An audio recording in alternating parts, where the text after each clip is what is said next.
Salut à tous.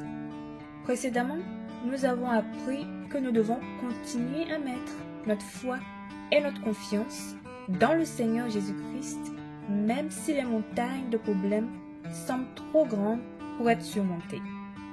Car, même si les troubles, dans toute leur puissance, s'étendaient comme un arbre verdoyant, la parole de Dieu dit qu'ils passeront et ne seront plus.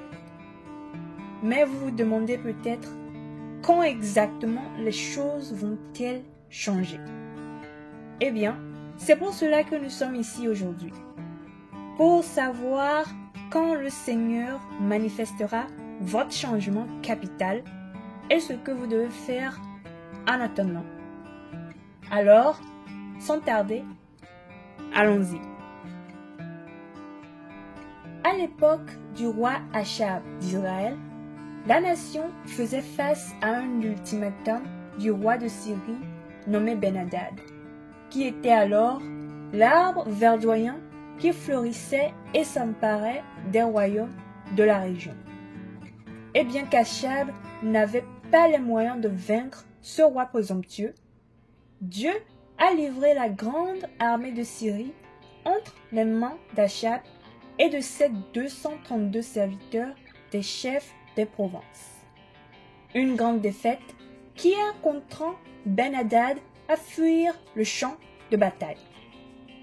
Par la suite, le prophète de Dieu s'approcha du roi d'Israël et lui dit : « Va, fortifie-toi, examine et vois ce que tu as à faire, car au retour de l'année, le roi de Syrie montera contre toi. » Et en effet, les serviteurs du roi de Syrie lui ont conseillé de planifier un autre combat contre les Israélites, mais cette fois dans la plaine, car selon eux, le Dieu d'Israël est un Dieu de montagne, et c'est pourquoi ils ont gagné la première fois.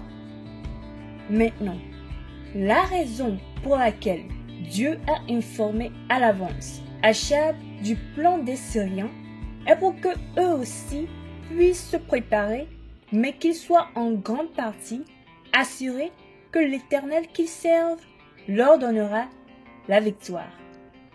Et pour voir quand exactement il leur a donné cette victoire, allons dans 1 Roi, le chapitre 20, du 29e au 30e verset, qui se lit comme suite.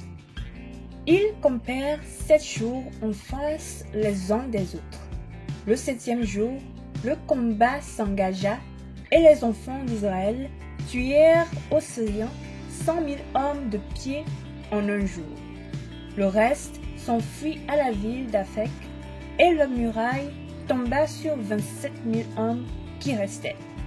Ben-Hadad s'était réfugié dans la ville où il allait de chambre en chambre. Amen.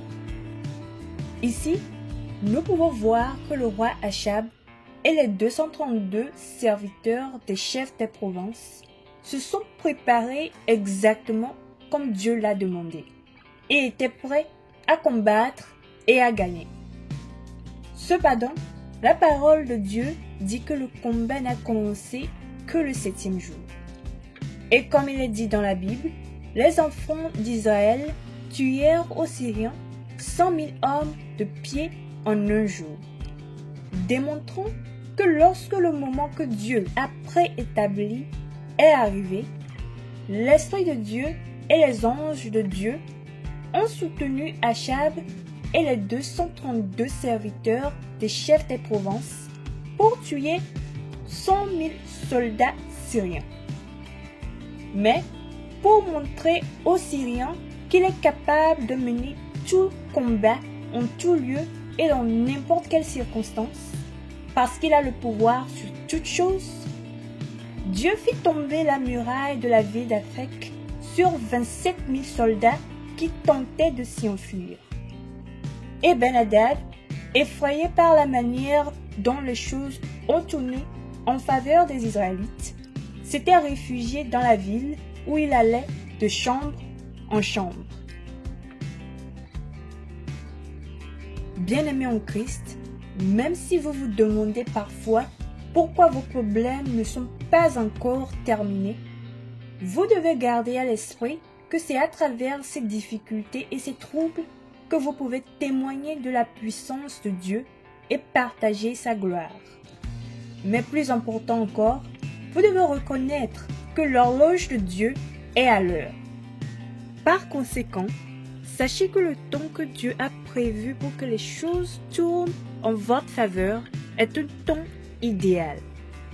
Donc, en attendant, continuez à suivre les préceptes du Seigneur, préparez-vous et attendez votre victoire.